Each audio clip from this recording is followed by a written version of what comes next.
Hello everyone, you're seeing this video and through PlayPosit because of the fact that I will not be in on Thursday, September 27th.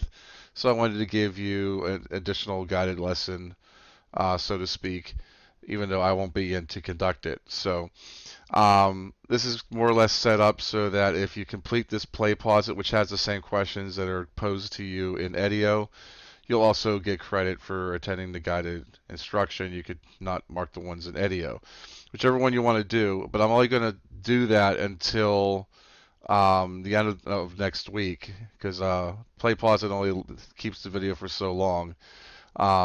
So, after a certain point, I'm not going to be checking anymore if you haven't attended the guided instruction or you haven't completed um, the PlayPosit by, we'll say, the end of September. We'll say September 30th, or no, October 1st, just to be on the safe side. Then you have to complete the work in Edio to get credit for participation. But anyway, let's get into the lesson itself at this point.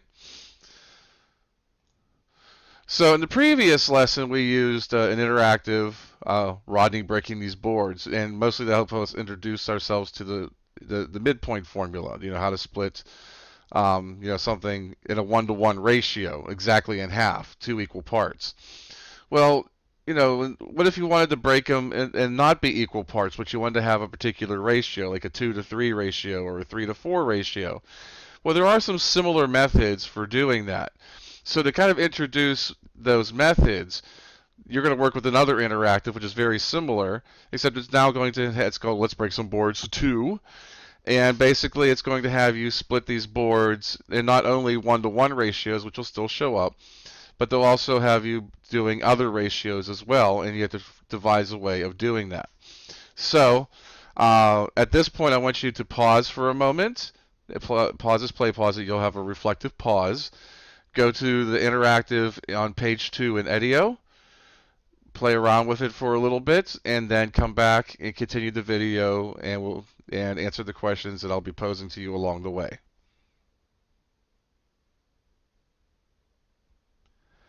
Okay, welcome back. So,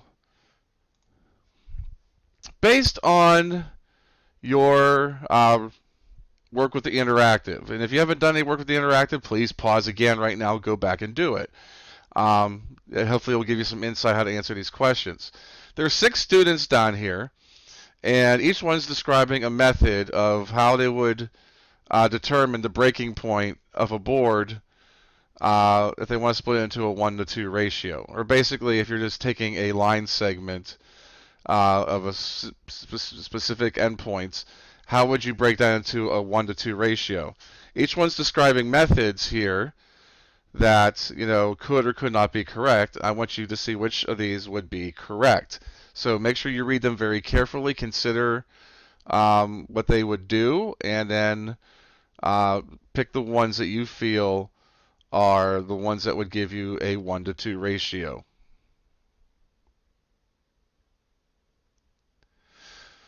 Okay, so now that you've had a chance to answer, let's walk through these.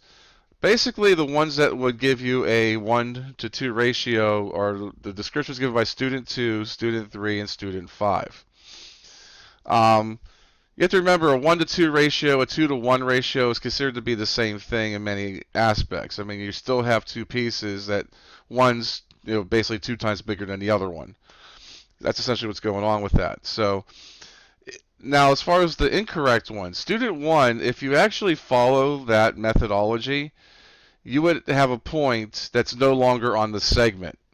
It could be like, beyond the endpoints. It could just even be floating above the segment.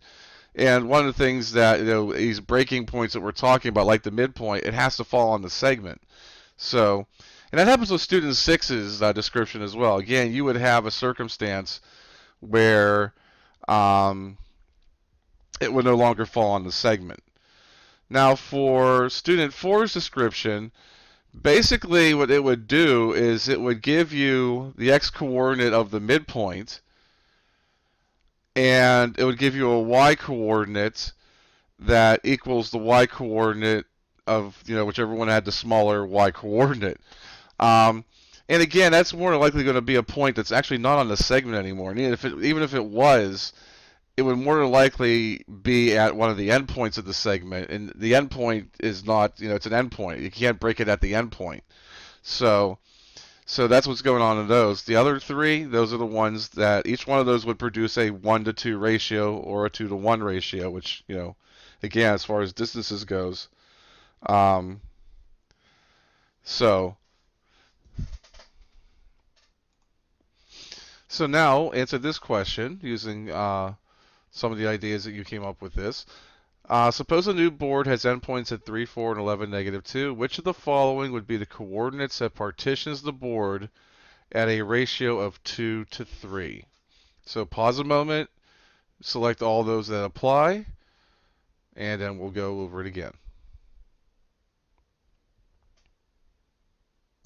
Well, as mentioned before, there should be 2 points that split the boards into a 2 to 3 ratio. In that one side and another side has this 2 to 3 ratio.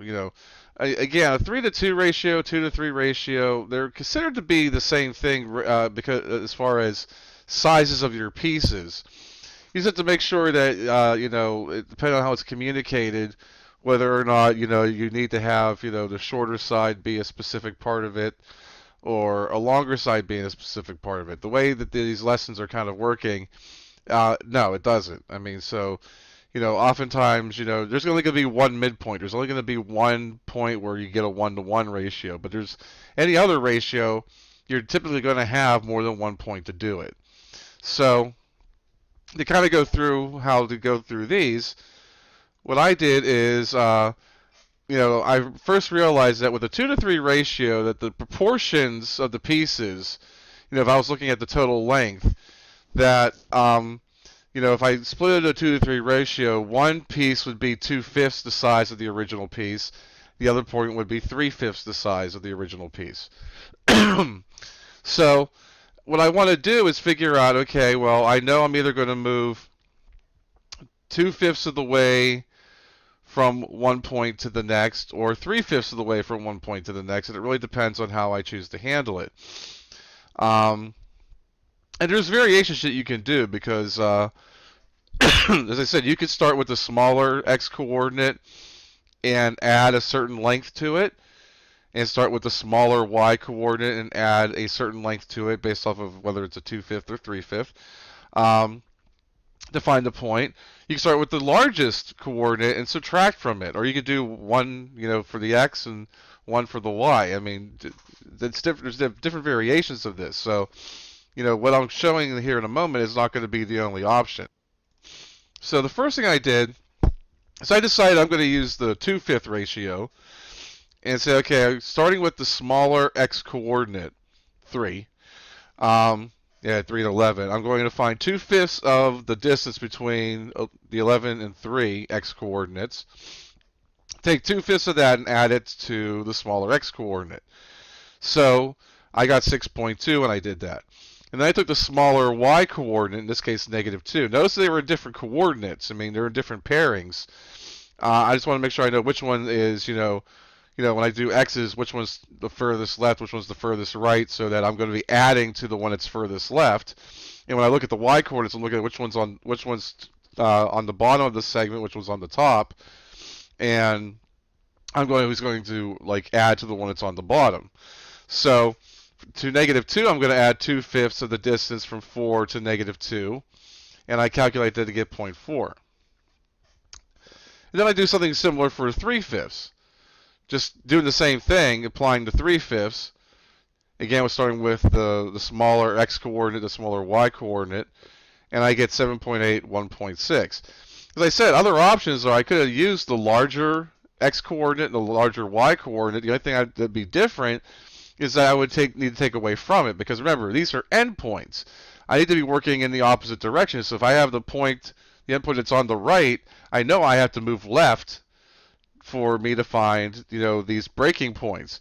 If it's, the endpoint, if I'm at the higher endpoint, I know I have to move towards the lower endpoint in order to find that breaking point. So other options I could have used for this were to do 11 minus 2/5, 11 minus 3, Uh, and 4 minus 2/5 times 4 minus -2. Um, or I could have done 11 minus 3/5. As you see, I get the same coordinates. I mean, so there's only going to be 2 breaking points, no matter which way you calculate it, and there's different methods you could find it. So you just have to be careful that you know which point you're working with and which way that the breaking point has to be with respect to that point, whatever it may be. So all this board breaking has made Rodney realize he wants to develop a rule or a formula. So as you see here, Rodney developed a formula, but the referees also developed a formula to determine whether or not they have this ratio correct. So, obviously the formulas are a little bit different from each other. Now, if you look very carefully, Rodney's is very close to what we've been doing because the A over A plus B are essentially the ratios or the proportions we get from the ratio, and then we're making sure we're adding it to a specific coordinate. But notice that they had the subtractions clearly defined. The reason why these formulas work is because, if you do x2 minus x1, if x2 happens to be smaller, then I'm going to have a negative, and I'll be subtracting. So if I do have the bigger x coordinate there, I will be subtracting. If I have the smaller one for x1, I'm going to be adding. So that's why these work out the way they do. So, but Rodney's is very close to what we were doing. We want to see if the referees will do the same thing. So first off, we're going to use Rodney's formula to calculate the 2 coordinate pairs. So take a moment, find the 2 coordinate pairs that's going to break this or partition this segment into a 2:3 ratio. Okay, so applying Rodney's formula. Now there's different variations to this again because what I let A and B be is different. What I call x1 and x2 could be different. As I said, if I switch some things around, I'm only gonna get one of 2 potential coordinates. I just have to make sure I'm consistent across the board. So when I do my first calculation, I'm assuming x1, y1 is 2, 5, x2, y2 is 14, 17. I'm looking at A being 2 and B being 3. And when I put those all together, I do 2 plus 2/5 times 14 minus 2, I get 6.8. And for the y coordinate, I get 5 plus 2/5 times 17 minus 5, which is 9.8. The next thing I can do is I'm just going to say, okay, well, instead of calling A2 and B3, I'm going to call, B2 and A3. And now I'm going to have the 3/5 ratio working off the same type of thing. Again, once I call one of them x1, x2, so my options are either to change around this ratio, or I could change around what I'm calling x1, y1, and x2, y2. Because remember, these are rather arbitrary. What I'm assigning to be x1, y1, what I'm assuming to be x2, y2 is arbitrary. What I'm just assigning to A and B is also rather arbitrary. It doesn't really matter which one I'm assigning as long as I'm consistent across the entire calculation. So if I just switch around the definitions of what A and B are, I also get 9.2 and 13.2. So, and that's using Rodney's formula. Let's see what happens if we use the referee's formula. So I want you to use the referee's formula, see if there's any consistency with this or if you get something else, and we'll check with you in a moment. So here's the referee's formula. Looks a little more compact, not as much parentheses and different subscripts, but you still see some of the work there. So if I plug it again, I'm going to let x1, y1 be 2, 5, x2, y2 be 14, 17. I'm going to let A be 2 and B be 3. And I'm just putting all those values in where they belong. So I have 3 times 2 plus 2 times 14 all over 5. I have 3 times 5 plus 2 times 17 all over 5. And I get 6.8, 9.8. And again, as I said, I could either switch the definitions of what x1, y1 or x2, y2 is, or switch what A and B are. If you switch both, you'll probably get the same coordinate again. But if I just switch what A and B are, Some of the numbers change a little bit as far where they're at in these calculations, and I end up with 9.2, 12.2. So what you should be noticing at this point is that I got the same coordinates, the same two coordinate pairs from both formulas. That's evidence to suggest that these two might be equivalent to each other. So what I want you to do is pause for a moment, see if you can come up with a means of showing how Rodney's and the referee's formulas could be the same thing. Very similar to something we had done in the previous lesson when we were comparing Rodney's midpoint formula to the referee's midpoint formula.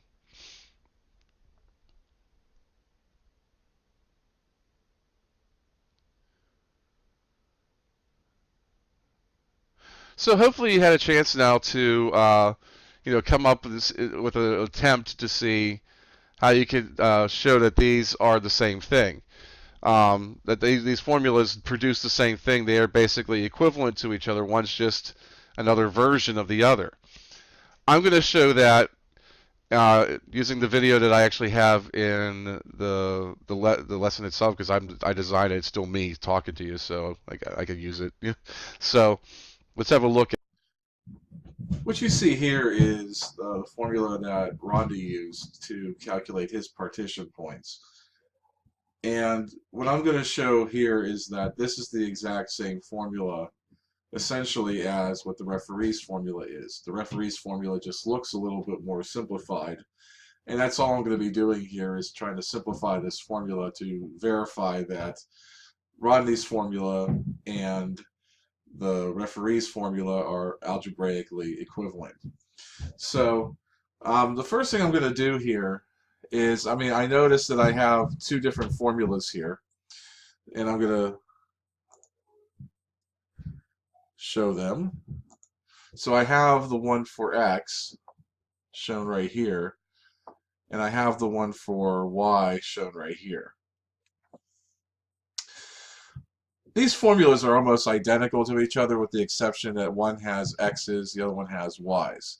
So, I'm going to be doing the exact same steps in both of these pieces. It's just that, I'm probably going to not explain it as thoroughly for the y's because I'm just doing the same thing as I'm doing for the x's. The other thing that's different is I'm going to have x's and y's instead of x's. The subscripts, the a's and b's, and where they're located are all going to be the same throughout. So, as you're going to see here, the first thing I'm going to do is I'm going to distribute this a over a plus b. And I do it for both of them.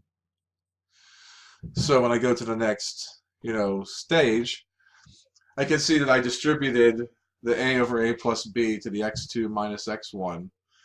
And I did the same thing with the y2 and the y1.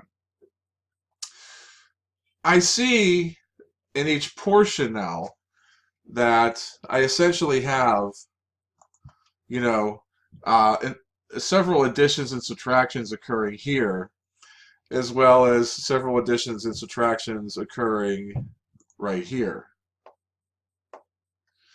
So, again, I want to be able to carry through these additions and subtractions because oftentimes that's what's needed to be done in order to do what we call simplifying. So I'm going to need to have a common denominator for the two terms that are currently not written along with fractions.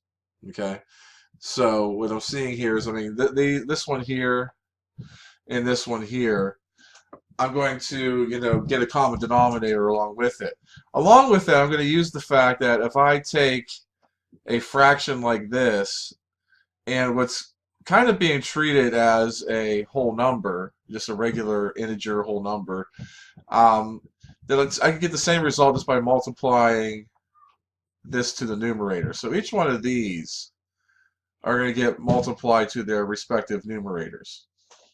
So I'm going to see that all in the next step. So the next step, I'm showing the multiplication of a plus b over a plus b. That's going to give me the same denominator for the x1 expression, but the a plus b being multiplied on top is also going to allow me to, essentially multiply by 1. So I'm not changing what the value of this would originally be.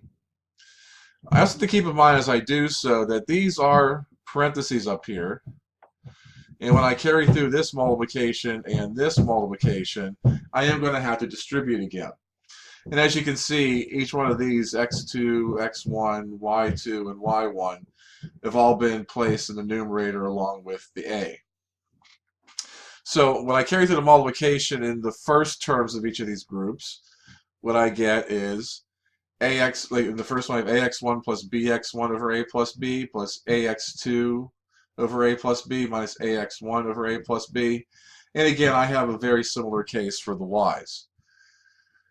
Since I now have common denominators in each one of my groups, namely, again, this one for my x coordinate and this one for my y coordinate, I can now carry through the additions and subtractions because I have that common denominator. And the way I usually do that, and the way we've always have been doing it, is once I get that common denominator, I just add the numerator or subtract. I mean, this is the same rule for addition and subtraction. So I always carry through all the additions and subtractions in the numerator, and I keep the common denominator. So when I carry through the additions and subtractions I see in each one of these groups, I end up with ax1 plus bx1 plus ax2 minus ax1 all over a plus b. And for the y grouping, I end up with ay1 plus by1 plus ay2 minus ay1. Now notice, each of these groups now has the first term and the last term being such that, you know, when I carry through the addition, or in this case subtraction, they would just cancel. So these two would cancel each other out, these two would cancel each other out. And as a result of that, I would end up with the following formula,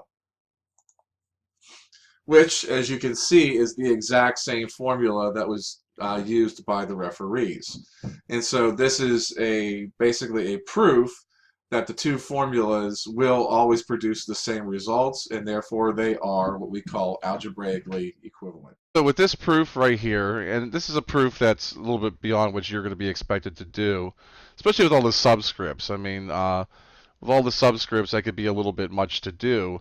But you know, everything that you've seen there are basically, you know, rules of fractions, additions, subtractions, and things like distributive property.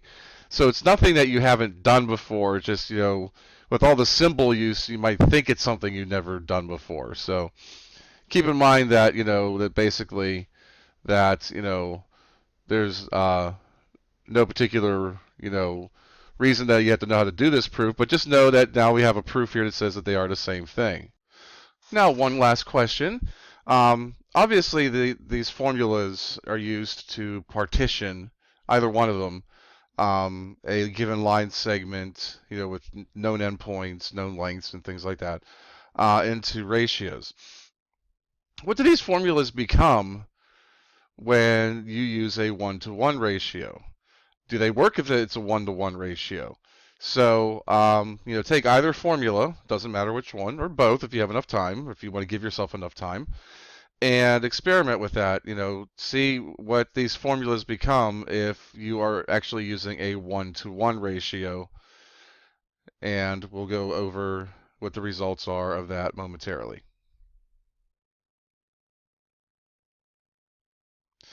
So, these partition formulas, if I have a 1-to-1 ratio, well, that goes back to the previous lesson we had.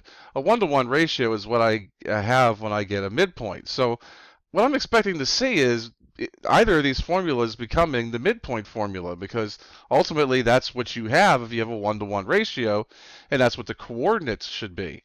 So in the case of this, of using Rodney's formula, letting A and B both be 1, if I let A and B both be 1, leaving x1 and x2 alone, I would, you know, have, you know, x1 plus 1 over 1 plus 1 times x2 minus x1, and a very similar expression for the y's.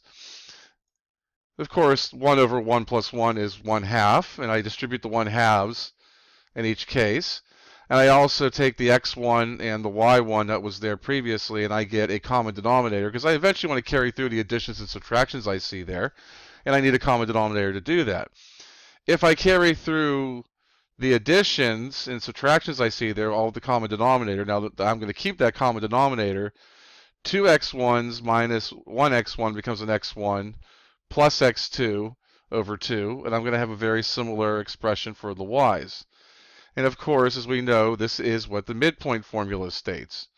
So, as we see, if I'm considering a 1-to-1 ratio, this becomes the midpoint formula. So the midpoint formula is in actuality a special condition of these formulas, not the other way around. It isn't like these partition formulas stem from the midpoint formula. The midpoint formula comes from these formulas.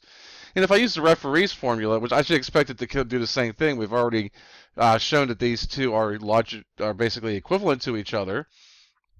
If I use the referee's formula again, letting A and B both be 1, I'm just replacing all the A's and B's with 1s. I have 1 times x1 plus 1 times x2 over 1 plus 1, and I have 1 times y1 plus 1 times y2 all over 1 plus 1. And with that, if I simplify a bit, on top I don't need to write any of those 1s anymore. The 1 plus 1s at the bottom become 2s.